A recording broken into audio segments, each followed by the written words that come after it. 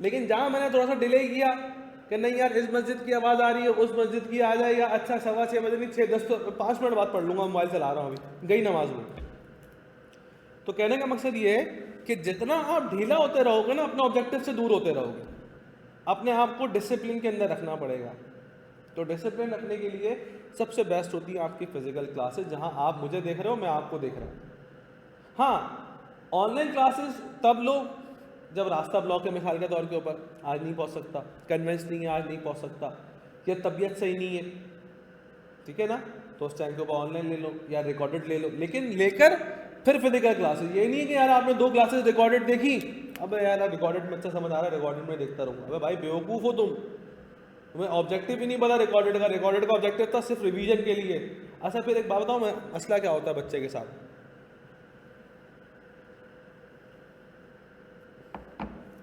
मिसाल के तौर के ऊपर मैंने बोला 2+2 बराबर होता है किसके? 4 के, है ना, ये मैंने नॉर्मल बोला है। अभी रिकॉर्डेड में बच्चा देखता है 4x के ऊपर, रिकॉर्डेड में बच्चा देखता है 4x के ऊपर। 4x में पता है मैं क्या बोलूँगा? मैंने ये बोला निकल गया मैं। 4x के ऊपर देख रहा है ना, 4th स्पीड के ऊपर देख रहा है। क्यों? वो लेक्चर बहुत सारे पेंडिंग हुए ना पीछे, पता चला वो QM के 15 लेक्चर पेंडिंग है, इकोनॉमिक्स के 20 लेक्चर पेंडिंग है, अकाउंटिंग के 50 लेक्चर पेंडिंग है, तो वो 4x के ऊपर देख रहा है। तो जब 4x पे देख लिया तो लेक्चर नाम के लिए पूरा हुआ, पीछे जो बैकग्राउंड या कॉन्सेप्ट क्लियर होता है वो नहीं हुआ, सिर्फ नाम का लेक्चर पूरा होगा कि भाई लेक्चर पूरे कर दिए। अरे तो उस्ताद लेक्चर पूरा करने का नाम थोड़ी सी ये करना था, साथ साथ सेल्फ स्टडी भी तो करनी थी, वो टाइम ही नहीं बचा उसके पास। आ रही मेरी बात समझ?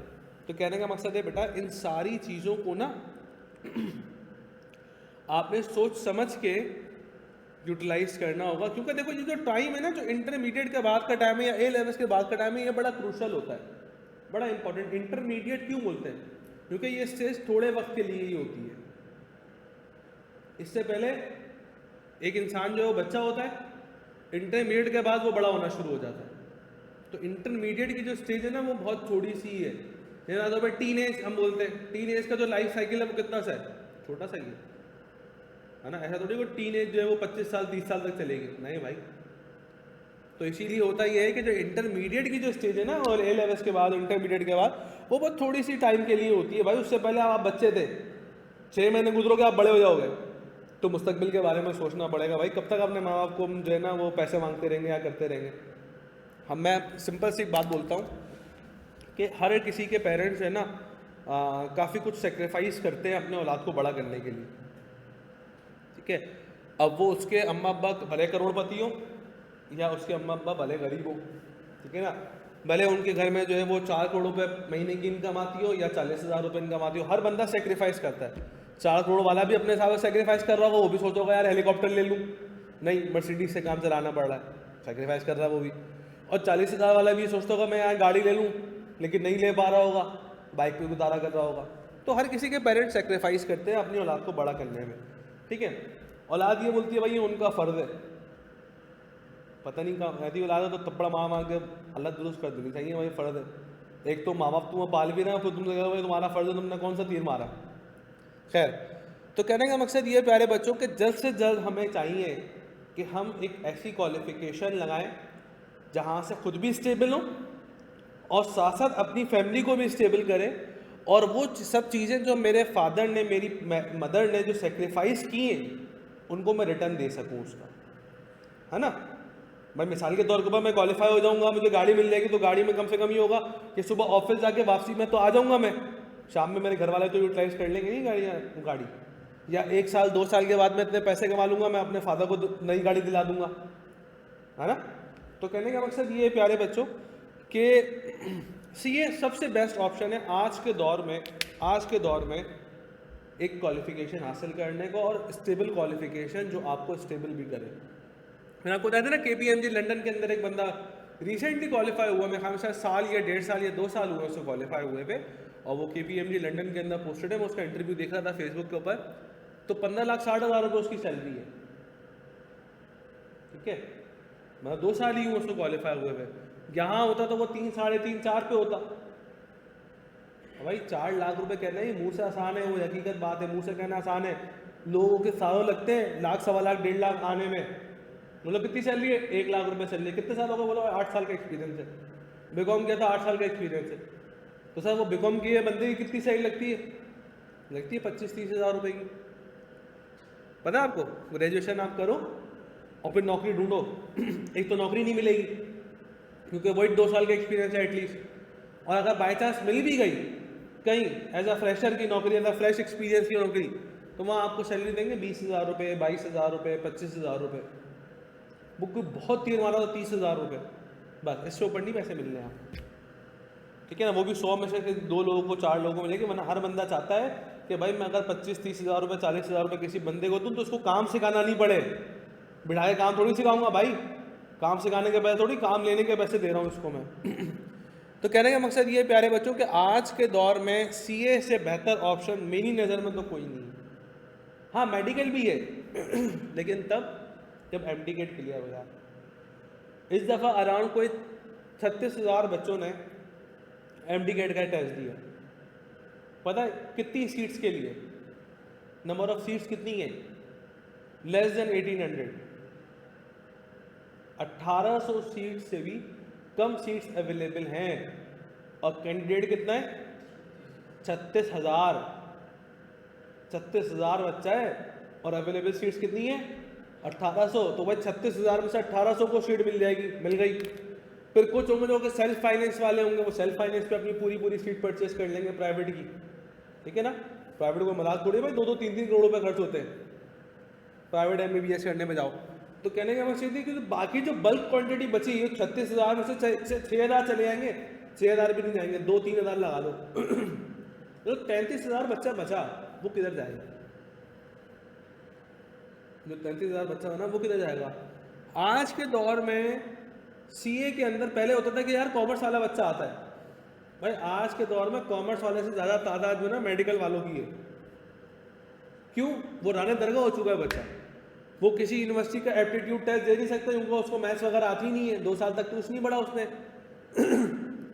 तो वो अल्टीमेटली क्या बोलता है, यार सीए कर लेता हूँ चलो।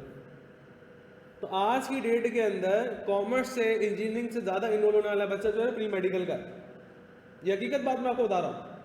हमारे पास जनवरी बैच है, जनवरी बैच के अंदर अराउंड कोई दूसरी बच्चे मिलाकर और उसके मेडिकल के बच्चे मिलाकर कोई 7-8 बच्चों का डिफरेंस है। मतलब 7-8 बच्चे ज़्यादा मेडिकल के एज कम्पेयर टू इंजीनियरिंग और कॉमर्स के। तो इसीलिए आज के दौर में जो है ना, सब लोग मूव करते हैं चार्टर्ड अकाउंटेंसी की तरफ। मैं बोलता हूँ उनके लिए भी राइट टाइम है कि अपने मेडिकल में उन्होंने इम्पैक्ट डाल दिया कि नहीं यार नहीं हुई पास, सीए कर लेते हैं, ये सबसे अच्छा ऑप्शन है उनके लिए। ठीक है, हमारे पास एक टीचर है सर इम्तियाज़, बिजनेस लॉ पढ़ाते हैं, शायद आप लोगों ने कभी देखा होगा या कभी नाम सुना होगा, नहीं सुना होगा तो देख लेंगे, मिल लेंगे आप लोग, मसला नहीं है। मैंने उनसे एक दिन ऐसे ही पूछा, क्योंकि मेरे भी उस्ताद हैं वो, और उस्ताद क्या, उस्तादों के उस्ताद है, मैंने उनसे बिजनेस लॉ पढ़ा था, तो उनको सीए के अंदर पढ़ाते हुए अराउंड कोई 28 साल हो गए थे। ये मैं बता रहा हूँ मैं आपको 2019 की, 28 साल हो चुके थे, तो आज 6 साल गुजर गए 2019 में, है ना, तो 28 में 6 ऐड करेंगे तो कितने हो गए आपके पास, ये 34 साल का एक्सपीरियंस है उनको सीए पढ़ाने का, सीए में लॉ पढ़ाने का। तो मैंने उनसे पूछा कि सर अगर आप अपनी नज़र में देखो, आपने तो दुनिया देखी है ना, मैं मुझसे 4 गुना ज़्यादा दुनिया देखी आपने, तो मैं तो आपके बच्चों से भी छोटा हूँ, उनके बच्चे ही मुझसे बड़ी उम्र के सारे। तो मैंने उनसे बोला कि सर आपने तो ज़्यादा दुनिया देखी है मुझसे, आप मुझे बताएं कि आज के दौर में एक बच्चा इंटरमीडिएट करे तो उसको कौन सी क्वालिफिकेशन लेनी चाहिए। कहने लगे अगर मैं अपने आप को रिवाइंड पे लेके जाऊं और मैं इंटरमीडिएट करूं तो मैं आज के बाद सिर्फ सीए करूंगा और कुछ नहीं करूंगा। मैं अगर इंटरमीडिएट में चले जाऊं कि अपनी लाइफ को दोबारा रिवाइंड करूं और मैं ऐसा बन जाऊं जैसे जो इंटरमीडिएट करता है, तो मैं उसके बाद सिर्फ और सिर्फ चार्टर्ड अकाउंटेंसी करूंगा और कुछ नहीं करूंगा। ये उनके एग्जैक्ट अल्फाज हैं जो मैं आप लोगों को दे रहा हूँ। तो यार वो बंदा अब बाबा की उम्र का हो गया, कोई 65 साल 70 साल की एज के करीब हो गए, 65 साल के अराउंड हो चुके हैं वो। तो उन्होंने जो 65 साल की ज़िंदगी अपना देखा, तो वो एक्सपीरियंस बता रहे कि यार अगर मैं बच्चा बन जाऊँ दोबारा तो मैं सिर्फ सीए करूँगा और कुछ नहीं करूँगा। क्यों? क्योंकि उनको वर्क पता है ना कि यार मैंने एलएलबी भी किया है, एलएलएम भी किया, जबकि लंदन से उन्होंने एलएलएम किया है, मास्टर्स जो है लॉ के अंदर उन्होंने लंदन यूनिवर्सिटी से किया है, लेकिन उसके बावजूद भी वो ये बोलते हैं कि अगर मैं पीछे चला जाऊँ तो मैं सिर्फ सीए करूँगा और कुछ नहीं करूँगा। तो ये ऐसी क्वालिफिकेशन है बेटा जो कि आपको बहुत वैल्यू देगी और आपको फाइनेंशियली सपोर्ट करेगी और आपको फाइनेंशियली स्टेबल भी करेगी। ठीक है, और जिसका सबसे आसान तरीका मैंने आपके सामने अपनी डेली रूटीन लिखी है कि ये डेली रूटीन आप फॉलो करोगे। ठीक है ना।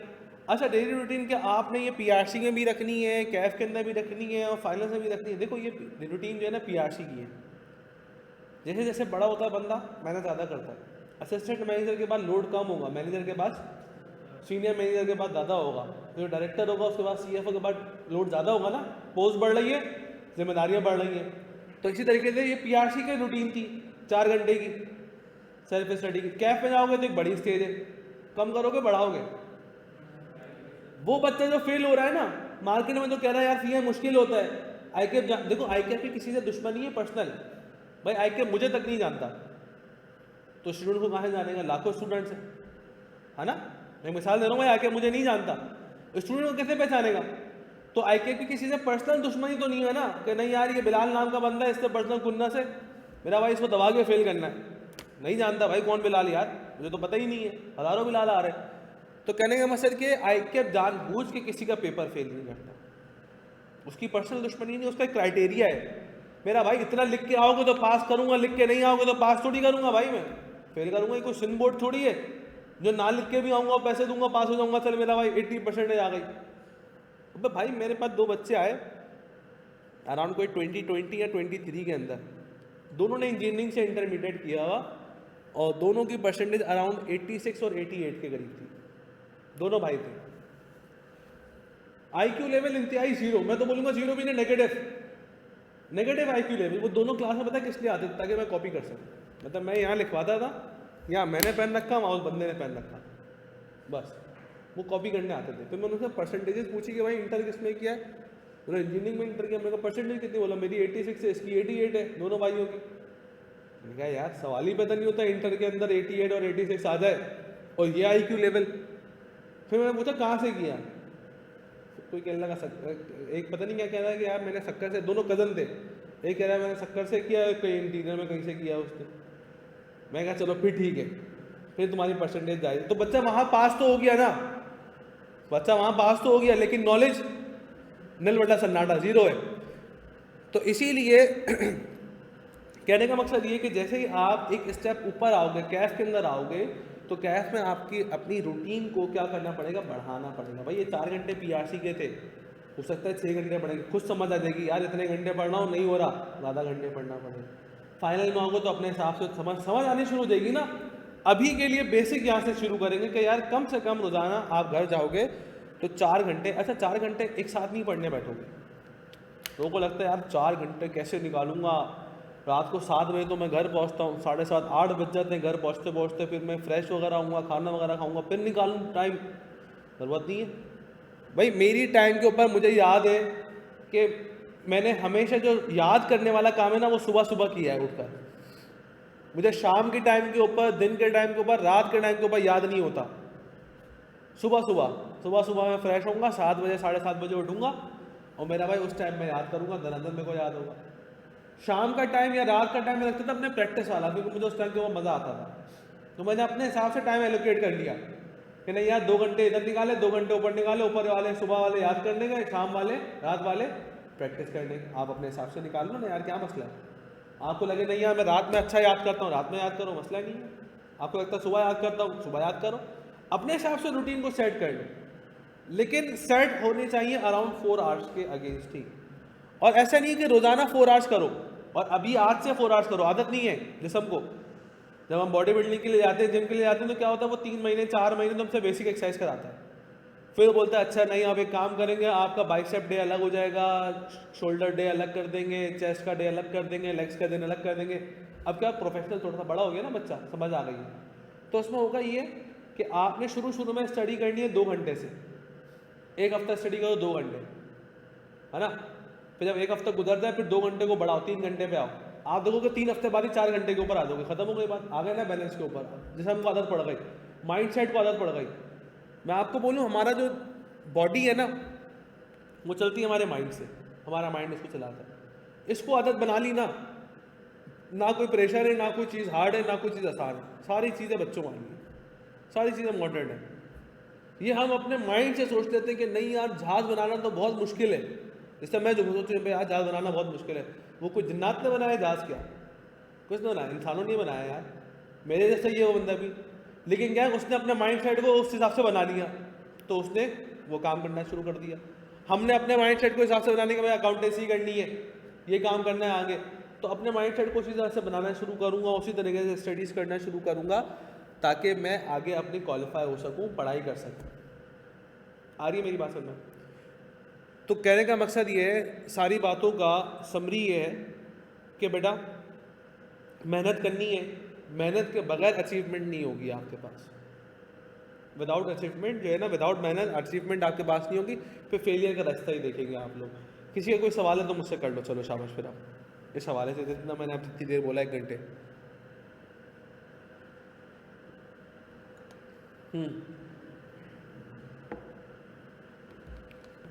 किसी का कोई क्वेश्चन?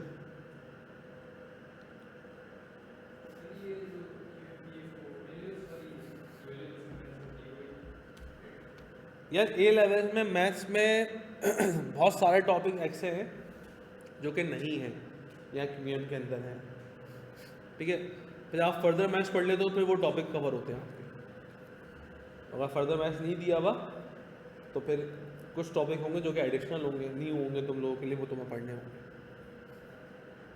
हाँ भाई, किसी का कोई और सवाल? किसी का कोई सवाल नहीं है? टोटल 32 गोले, ओके। मेरे पास एक सवाल है, अगर मैं आपकी जगह होता तो मैं एक सवाल करता अपने टीचर से। इतना ज्ञान सुनने के बाद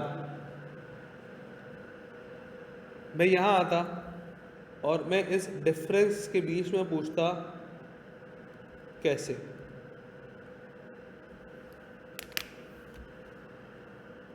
कैसे का मतलब है, आपने लिखा 98%, ऊपर आ रहा है 45%, जो डबल से भी ज़्यादा का फर्क होगा ना, 45 का भी डबल लगा दो 90 बनता है, 98 हो गया। हाँ ना, तो वो भी ICAP का पासिंग रेशियो लिखा है ना मैंने, उसी अपने ही सब्जेक्ट का। उनका 97 है, ओवरऑल इतना है। क्यों? तो इतना गैप क्यों है? इतना गैप क्यों है भाई? कुछ काम तो होगा जो मैं मार्केट के दूसरे टीचर से डिफर कर रहा हूँगा, जो बाकी लोग नहीं करवा रहे होंगे अपने स्टूडेंट्स को और मैं करवा रहा हूँगा, तभी तो रिजल्ट आ रहा है। नहीं आ रही बात समझ में है भाई? मिसाल के तौर भाई, एक होटल की रोटी नरम है, एक होटल की रोटी जो है वो खाते खाते सख्त हो जाती है, तो कुछ ना कुछ तो फर्क होगा ना दोनों की रोटी बनाने के अंदर।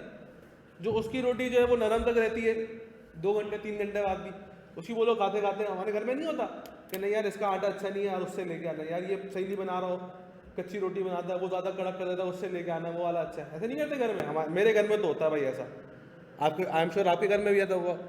तो हम डिसाइड कर लेते हैं कि नहीं यार उस होटल की रोटी अच्छी है वहाँ से आएगी।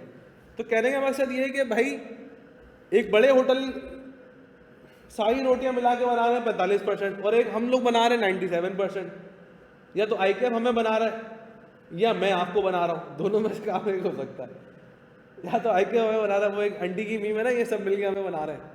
देखिए आप लोगों ने, वो पूरी नहीं बताऊंगा मैं, इतनी काफ़ी है, बाकी समझने के लिए आप होशियार हो। तो कहने का मकसद क्या है कि या तो आईकेएफ हमें बना रहा है या मैं आपको बना रहा हूँ, ठीक है। तो आओ देख लेते हैं कि इसका डिफरेंस कैसे। देखो बेटा, क्वांटिटेटिव मेथड्स एंड टेक्निक्स और आईटीए के लिए मैं आपको बताऊं, इन दोनों के लिए कि मैं अपना काम क्या करता हूं। मेरी क्लास शुरू होती है सबसे पहली कॉन्सेप्ट बिल्डिंग से।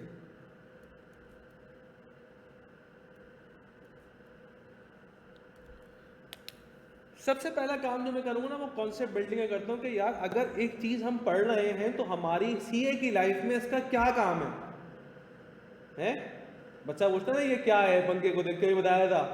तो मैं कोई टॉपिक लिखूंगा तो आप लोग पूछेंगे क्या है, नहीं पूछेंगे तो मैं खुद बता दूंगा भाई ये टॉपिक है।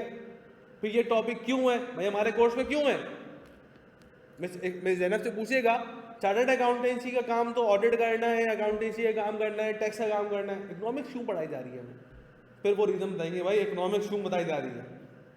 फिर वो रीज़न बताएंगे बेटा इकोनॉमिक्स इसलिए पढ़ते हैं, कॉन्सेप्ट क्लियर हो गया, हाँ यार इकोनॉमिक्स क्यों पढ़ी जा रही है, ठीक है ना। इसी तरीके से इंग्लिश क्यों पढ़ रहे हैं भाई, वो टीचर से पूछना, वो आपको बताएगा बेटा इंग्लिश का ये काम है हमारे पास BWCS का। मैथ्स वाले का मैं आपको बताऊंगा भाई क्या काम है, अकाउंटिंग का क्या काम है, ठीक है। तो सबसे पहले हमारे पास होती है क्या, concept building. Without concept building जो है ना कोई भी हम ऐसा काम नहीं करेंगे जो कि मैं आपको ये बोल दूं कि बेटा ये काम ऐसे ही होता है और इसको ऐसे ही याद कर लो। ये आप मेरे पास से कभी भी ये अल्फाज नहीं सुनोगे। पहले कॉन्सेप्ट दूंगा फिर काम, पहले सिनेरियो दूंगा फिर एग्जाम्पल दूंगा, पहले एग्जाम्पल दूंगा सिनेरियो समझाऊंगा और फिर डेफिनेशन दूंगा। बहुत से लोग क्या करते हैं पहले डेफिनेशन देते हैं और फिर बताते हैं कि भाई इस डेफिनेशन के अकॉर्डिंगली आपका काम जो है ना वो ये होता है, ये एग्जाम्पल है इसकी ये। तो पहले हम एग्जाम्पल देंगे भाई रियल लाइफ के अंदर ये काम होता है। जैसे मिसाल के तौर पर बिल्स की कैलकुलेशन इस तरीके से होती है, बता दी कि भाई एक फिक्स कॉस्ट होती है, एक वेरिएबल कॉस्ट होती है, बिल का यूनिट भी होता है, मीटर रेंट भी होता है। बिल की यूनिट ले लिया ना, फिर उसको ऊपर रख के एक डेफिनेशन बना देंगे और वो डेफिनेशन कौन सी होगी जो हमारी किताब की होगी। आ रही बात समझ में। तो पहले उसका रियल लाइफ इम्पैक्ट देखेंगे और फिर उसकी बुकेश नॉलेज देखेंगे अपने पास। रियल लाइफ देखने से क्या होगा कि आते जाते जब बाहर गुजरोगे तुम्हें याद आ जाएगा भाई नहीं यार ये तो ये चीज़ है ना, चलते फिरते चीज़ें नजर आ देंगी। तो सबसे पहले हम अपने पास काम करते हैं कॉन्सेप्ट बिल्डिंग का। कॉन्सेप्ट बिल्डिंग के बाद हम प्रैक्टिस करेंगे क्लास के अंदर, जो कि मैं अपने कराता हूँ आपको सेपरेट हैंड आउट से। मैं सेपरेट आपको अपना प्रैक्टिस मटेरियल दूंगा। 1 रुपए की किताब आपने मार्केट से लेने की ज़रूरत नहीं है, कोई किताब नहीं, कोई किताब का मंजन आपने बाहर से नहीं लेना। बहुत सी जगह पता है क्या होता है, भाई टीचर है, हाँ टीचर है, बोला अच्छा, बोला उसकी 4 किताबें ये परचेस कर लो। भाई वो 4 किताबें 4,000 रुपये की हैं या 5,000 रुपये की है, मैं क्यों परचेस कर लूँ, मतलब मैं कोर्स की फीस अलग से दूँ, किताबें अलग से परचेस करूँ, तो ज़रूरत नहीं है। मैं सारा का सारा प्रैक्टिस का मटेरियल आपको सॉफ्ट कॉपी के अंदर मतलब PDF फॉर्म में प्रोवाइड करूँगा। फिर जिसको ज़रूरत है वो बाहर से अपने नीड बेसिस के हिसाब से वो उसका प्रिंट निकलवा ले। मैं आपको सेपरेट प्रोवाइड करूँगा मटेरियल व्हाट्सएप ग्रुप के ऊपर, ठीक है ना। 1 रुपये की किताब मार्केट से नहीं लोगे। तो बेटा कॉन्सेप्ट हो गई, सवालात की प्रैक्टिस हो गई। सवालात की प्रैक्टिस के बाद हम आएंगे अपने पास किसके ऊपर, बोलो। और नहीं भाई टेस्ट नहीं लेते हम, टेस्ट लेने ही छोड़ दिए तुम लोगों ने, देने छोड़ दी, तुमने लेने छोड़ दिए। असाइनमेंट लेते ना सबसे पहले असाइनमेंट दूंगा, क्योंकि हैंड आउट के जो सवाल थे वो तो मैंने सॉल्व करे ना। तुम लोगों ने क्या तीर मारा उसके अंदर, कोई तीर नहीं मारा। वो तो मैंने सवाल शो किया, बेटा ये सिनेरियो है, इसकी वर्किंग ऐसे होती है, ये वर्किंग हमने कर ली। आपका अपना तो कोई माइंड सेट, आपने तो एब्जॉर्ब किया उस चीज़ को, नॉलेज अप्लाई नहीं करी। अब अप्लाई कब करोगे, जब मैं असाइनमेंट दूंगा। ठीक है, फिर असाइनमेंट की एक डेडलाइन दूंगा, भाई 100 सवाल है, 5 दिन का टाइम है, रोजाना 20 MCQs करके आना। फिर जब MCQs आप असाइनमेंट कर लोगे तो असाइनमेंट करने के बाद मैं आप लोगों से करता हूं असाइनमेंट की डिस्कशन। क्या करता हूं बेटा? भाई कुछ सवाल होंगे जो असाइनमेंट में मसला करेंगे ना आपको, वो मुझसे पूछते हैं ना कि भाई ये सवाल समझ नहीं आ रहा, मैं बता दूंगा बेटा ये होता है, ऐसे होता है।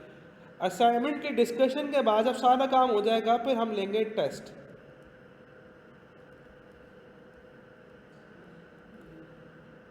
क्विज़ेस का मतलब है कम से कम एटलीस्ट 3, कम से कम 3 क्विज लूंगा। एक बेसिक लेवल क्विज लूंगा, एक मॉडरेट लेवल क्विज लूंगा और एक थोड़ा सा हार्ड लेवल क्विज लूंगा। जो मॉडरेट लेवल क्विज होता है वो एग्जाम लेवल होगा और जो हार्ड लेवल होगा वो एग्जाम से थोड़ा सा ऊपर लेवल होगा। ठीक है, एग्जाम के लेवल से थोड़ा सा ऊपर लेवल पे होगा। तो उसमें क्या होगा कि आपकी प्रैक्टिस हो जाएगी। तुम चलेगा नहीं यार 3 क्विजेस में भी मज़ा नहीं आ रहा, बच्चे का रिस्पॉन्स इतना अच्छा नहीं आ रहा, फिर चौथा क्विज भी लेंगे। अच्छा, क्विज लेने के बाद अगर कोई मसला हुआ, क्विज के अंदर भी कुछ नए सवाल आएंगे तो उसको हम नाम देते हैं क्विज डिस्कशन का। आ रही है मेरी बात समझ में? तो इतना काम करेंगे तो एक टॉपिक कंप्लीट होगा अपना। फिर क्या करेंगे सर? फिर ख़त्म करेंगे और क्या करेंगे? अच्छा, इस तरीके से हम अपने पूरे 6 पॉइंट्स के ऊपर हर चैप्टर को पढ़ना शुरू करेंगे। सही है ना? हर चैप्टर पे काम करेंगे 6 तरीकों से। फिर उसके बाद एंड में हम कंडक्ट करेंगे अपने पास रिवीजन सेशंस। रिवाइज भी तो करना है भाई, वो 2 महीने पहले टॉपिक पढ़ा था भूल गया, असाइनमेंट वगैरह किया था भूल गया, उसको रिवाइज भी करेंगे। रिवाइज करने के बाद मैं लेता हूं अपने पास ग्रैंड टेस्ट। ये ग्रैंड टेस्ट की पूरी सीरीज है।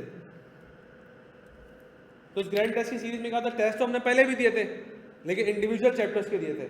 अब क्या होगा, 3 चैप्टर्स रिवाइज करेंगे, 3 चैप्टर्स का कंबाइंड क्विज करेंगे, फिर 3 चैप्टर्स रिवाइज करेंगे, फिर 3 चैप्टर्स का क्या करेंगे, कंबाइंड, ताकि प्रैक्टिस ज़्यादा हो ना अपनी। जितनी ज़्यादा प्रैक्टिस होगी मैथ्स में, अकाउंटिंग में जितनी ज़्यादा प्रैक्टिस होगी उतना ज़्यादा अच्छा काम चलेगा आपका। अच्छा, ग्रैंड टेस्ट की सीरीज के बाद क्या करेंगे?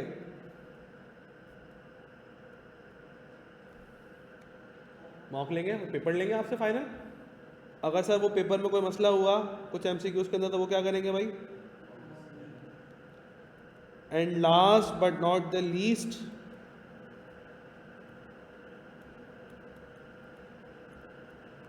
मैं आप लोगों को एक गिफ्ट दूंगा। गिफ्ट वो बच्चा जो डे 1 से मेरे साथ होगा और एंड तक मेरे साथ रहेगा उसको मैं गिफ्ट दूंगा। और गिफ्ट में क्या दूंगा? आईफोन। नहीं तो और क्या? नहीं, मोबाइल, कोई गाड़ी वगैरह देते हैं सर गिफ्ट के अंदर। गिफ्ट में मैं दूंगा आपको एक और असाइनमेंट। भाई टीचर हूं और क्या मुझसे गिफ्ट तुम अज्यूम कर सकते हो? हैं? बोलो। नहीं सर, एक काम करें आप 14 Pro Max दे दिएगा, पर वही काफ़ी हमारे लिए। यार भाग यहाँ से। तो कहने का मकसद है ये असाइनमेंट क्या होगा? ये असाइनमेंट जो है ना मेरे प्यारे बच्चों, मोस्ट इम्पॉर्टेंट है हमारे एग्जाम्स पॉइंट ऑफ व्यू से। मैं एक माइक को, आवाज़ को म्यूट करता हूँ और फिर आपको बताता हूँ ताकि रिकॉर्ड ना हो जाए, कॉन्फिडेंशियल बात है।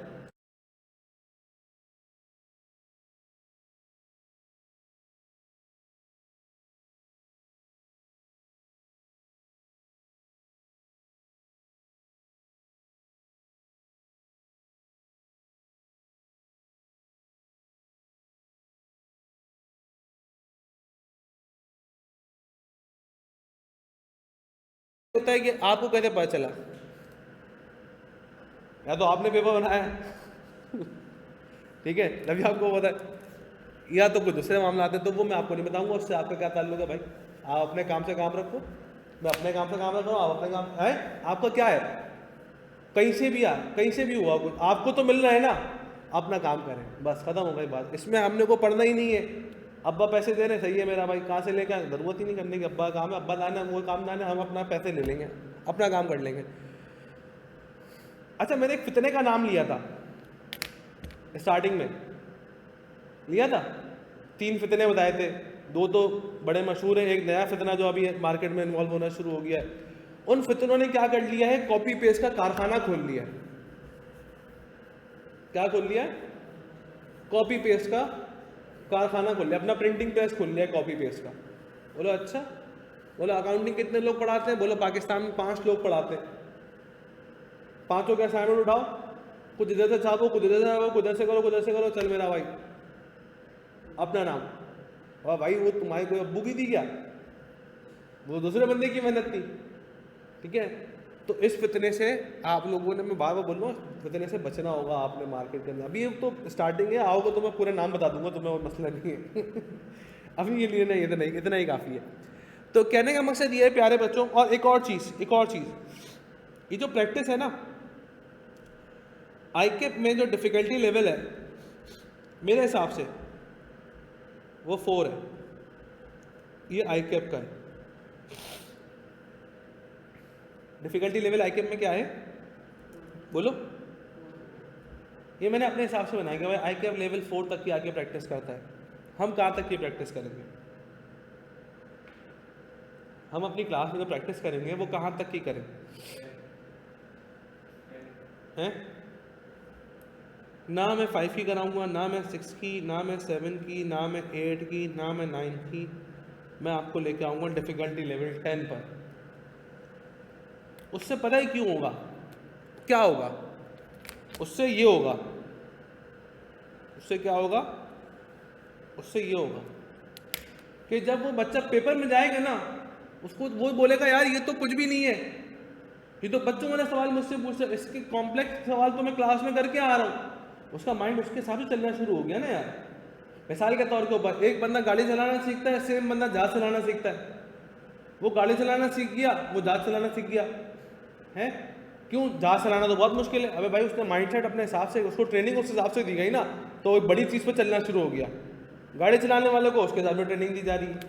तो कहने का मकसद ये है कि ये जो 97% जो मैंने आपके सामने पासिंग रेशो लिखा है बेटा, ये ऐसी नहीं हुआ, ये हुआ है इस रीज़न की वजह से, इस रीज़न की वजह से, इस रीज़न की वजह से। ये जो इतनी लंबी फारी करी ना, इस रीज़न की वजह से। अच्छा, इसके अलावा एक और चीज़ है जिसको हम लोग कॉमन ज़बान में बोलते हैं व्हाट्सएप। व्हाट्सएप पे क्या करें? और भाई व्हाट्सएप पे भी क्यों नहीं पूछना ना मेरे से, मसला थोड़ी है, काम धंधा ही है ये, सुबह दोपहर शाम का। तो व्हाट्सएप पे भी आप मुझसे क्या कह सकते हैं भाई? सवाल पूछ सकते हैं भाई, कोई सवाल हो गया ज़्यादा तंग कर रहा है, सवाल की पिक्चर लो, मैसेज करो। अच्छा भाई, मैसेज करने का तरीका मैं दोबारा बता रहा हूँ, सब लोग सुन लो। मुझे मैसेज करने सिर्फ 2, मुझे मैसेज ज़्यादा पढ़ने से ना फोबिया है। एक बच्चा पता है क्या करता है? मुझे मैसेज करता है, उसने 10 पिक्चर्स भेजी मुझे सवालात की, और उनके नीचे 10 मैसेजेस करे उसने। मैंने बड़ी हिम्मत से टाइम निकाला 1 घंटे, मैंने कहा यार स्पेसिफिकली इसको जवाब देता हूँ। एक पिक्चर देखी, उसका मैसेज पढ़ा, अच्छा मैसेज ढूंढना पड़ता कि यार इसका मैसेज है किधर उस पिक्चर का। चलो भाई मुझे लगा हाँ यार ये सूटेबल मैसेज है इस पिक्चर का, उसको वॉइस नोट भेज रहा हूँ, 2 मिनट का वॉइस नोट भेजा, फिर दूसरे मिनट का जवाब दे रहा हूँ दूसरे सवाल का। तो पता चला पहला सवाल में लिख रहा है सर समझ नहीं आया, पता चला मैं दोबारा वॉइस नोट भेज रहा हूँ, फिर वो कह रहा है कि अच्छा सर ये भी तो हो सकता है। तो एक कन्वर्सेशन जो है ना वो चलती रहेगी, फिर इतनी बड़ी हो जाएगी। तो उसका सिंपल सबसे आसान तरीका ये कि मुझे 2 मैसेज क्या है, एक सवाल की पिक्चर भेजें और एक सवाल में मुझे प्रॉब्लम लिखें कि सर ये मसला हो रहा है मेरे साथ, ख़त्म हो गई बात। उसका रिप्लाई आ जाए, वो सेटिस्फेक्शन हो जाए, फिर दूसरा सवाल भेजो। भाई एक एक होता देखो तो चलता रहेगा ना, है बजाय से कि बल्क में भेज दोगे तो पता चला वो मैसेज सीन ही नहीं हो रहा। एक बच्चे को मैंने रिप्लाई किया 6 महीने के बाद, उसने जो कैफ के लिए मुझसे दोबारा पूछा, फिर उसने मेरे ऊपर वाली क्यूरी को उसको जवाब दिया, सर वो तो मैंने आपसे 4 महीने पहले पूछी थी मैंने कहा यार हरकत देख अपनी, मैंने पहले बोला 2 मैसेज ज़्यादा नहीं करी हो, 6 मैसेज किए हुए थे मैंने, देखे ही नहीं। तो फिर क्या होता है कि फिर मैं चैट ओपन नहीं करता उसके अंदर, क्योंकि यार फिर वो बड़ी हेक्टिक सिचुएशन हो जाती है मेरे लिए भी और तुम्हारे लिए भी हो जाएगी। जब मैं 12 वॉइस नोट भेजूंगा 2-2 3-3 मिनट के, तो फिर कैसे होगा सॉल्व? नहीं हो सकता मसला हल। उसका तरीक़ेकार ये है, सिर्फ 2 मैसेज, एक पिक्चर सवाल की और एक उसमें अपने पास क्या भेजेंगे जो प्रॉब्लम आपको हो रही है। उसमें भी मैं ये बोलता हूँ कि आप फिजिकल पूछ लो। फिजिकल पूछोगे ना तो पता है क्या होता है, मैं एक साथ 10 सवाल बता दूंगा। आप देखोगे आईडी में बच्चों के साथ बैठे होते हैं क्लास के बाद, तो उसका रीज़न ये होता है कि भाई फिजिकल बैठे हुए हैं मुझसे पूछ रहे हैं, कोई इशू नहीं है। लेकिन ऑनलाइन या व्हाट्सएप पे पूछने में ना थोड़ा सा टाइम लगता है। भाई जैसे मैं क्लास ले रहा हूँ, अभी आपने सवाल पूछा हुआ है, अब किसी बच्चे ने मुझे 1 बजे मैसेज किया होगा तो मैंने मैसेज देखा ही नहीं है उसका। क्यों, मेरी अभी क्लास है, फिर उसके बाद दोबारा क्लास है, फिर उसके बाद दोबारा क्लास है, मैं रात को 10 बजे जाके फ्री होऊंगा। फिर वो बच्चा मैसेज करता है कि सर मैंने आपको सुबह 1 बजे का मैसेज किया। भाई तो मैं फ्री थोड़ी था, मैं तो बिजी था ना। अब मैं 10 बजे जाके देखूंगा तो कहीं जाके रिप्लाई करूंगा उसको, ठीक है। तो एक थोड़ा सा गैप आता है इसके ऊपर। सबसे आसान तरीका फिजिकल आओ, टाइम ले लो, मैसेज करो सर आपका टाइम चाहिए फिजिकल क्लास के बाद, मुझे 10 मिनट दे दें, 15 मिनट दे दें। मैं बोलूँगा हाँ यार क्लास से पहले मिल जाए, क्लास के बाद मिलना है, 15-20 मिनट बैठेंगे, सुकून से डिस्कशन कर लेंगे, कोई मसला नहीं होगा उसमें, ठीक है ना। तो व्हाट्सएप के ऊपर एक थोड़ा सा एक अपने पास ग्लिच आता है। आई होप आपको क्लियर होगी सारी कंडीशंस और सारी कहानियाँ। मैंने एक अच्छी खासी लंबी कहानी आपको सुनाई है आज। किसी का कोई सवाल है तो मुझसे करें। अब पेपर का पैटर्न हम नेक्स्ट क्लास में डिस्कस करेंगे, ठीक है। कल आप लोगों की छुट्टी है, ट्यूसडे वेडनेसडे को हम दोबारा क्लास रखेंगे, ठीक है ना। और वेडनेसडे को हम क्लासेस में फिर पेपर पैटर्न डिस्कस करेंगे कि पेपर किस पैटर्न के ऊपर आता है, पेपर की अप्रोच हमारी क्या होनी चाहिए। और फिर इंशाल्लाह वेडनेसडे वाली क्लास के अंदर ही हम अपने पास जो है ना वो किसी टॉपिक का भी स्टार्ट कर देंगे, ताकि टॉपिक भी हम साथ साथ पढ़ना शुरू करें, ठीक है। आज के लिए नसीहत, सारी बातों का समरी लुब्बे लुबाब यही है कि बेटा सीए करने का डिसाइड किया, बहुत अच्छा डिसाइड किया, ठीक है। जिस इदारे में पढ़ने का डिसाइड किया उस इदारे से पढ़ने का बड़ा अच्छा डिसाइड किया। ये मैं अपने बारे में इस वजह से ऐसे नहीं बोल रहा कि मैं इस इदारे में पढ़ाता हूँ, इसलिए नहीं बोलता। मैं इसलिए बोलता हूँ कि जब मैं मार्केट में बाहर चीज़ें देख रहा होता हूँ ना, तो लिटरली यार मुझे अफसोस हो रहा होता है। मिसाल के तौर के ऊपर हमें पता है यार एक दुकान का बर्गर बेकार है, अब एक बंदा वहाँ से 10 बर्गर लेके निकल रहा है, अब आपको अफसोस होता है भाई यार इससे अच्छा बर्गर तो उसका है यार, पैसे ज़ाया कर दिया। अफसोस होता नहीं होता है ना यार, ज़ाया कर दी तूने पैसे यार, वहाँ से खा लेता ज़्यादा अच्छा है वहाँ का। तो इसीलिए मैं सारी बातें इसलिए करता हूँ यार, क्योंकि मार्केट में ना मेरे को देख देख के अफसोस होता है, क्योंकि इस कदर बच्चे को पजल किया जाता है, इस कदर बच्चे को बेवकूफ़ बनाया जाता है कि तुम्हारी सोच है। तुम्हें 4 महीने 3 महीने 3.5 महीने गुजारने के बाद पता चलेगा यार मेरे को तो ये बेवकूफ़ बना देते ये, अच्छे अल्फाजों में, ठीक है ना। तो कहने का मकसद ये है कि जिस इदारे से या जिस टीचर से तुमने पढ़ने का फैसला किया, बहुत अच्छा डिसीजन लिया, तुम्हें खुद को अंदाज़ा हो जाएगा आने वाले वक्तों के अंदर आने, ठीक है ना।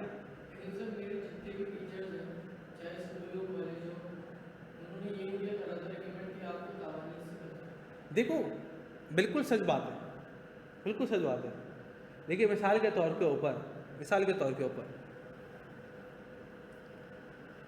एक बिल्डिंग जो है ना, या एक इदारा किसके ऊपर बेस करता है? भाई बिल्डिंग बहुत आलीशान बनी हुई है, बिल्डिंग की बेस क्या है? उसके पिलर्स अच्छे हैं तो बिल्डिंग चलेगी, भले ऊपर शोशा सच के कितने हो, पिलर अच्छा नहीं है तो बिल्डिंग कामयाब नहीं है, वो यही होगा 2 साल बाद गिर जाएगी, 3 साल बाद गिर जाएगी। तो मसला ये है, कहने का मकसद ये, जो टीचिंग इंडस्ट्री है ना, ये इदारे जो बेस्ड होते हैं वो होते हैं based on teachers, not based on building और देयर नेम। नाम के ऊपर बेस नहीं करता इदारा, टीचर्स के ऊपर करता, पढ़ा कौन रहा है।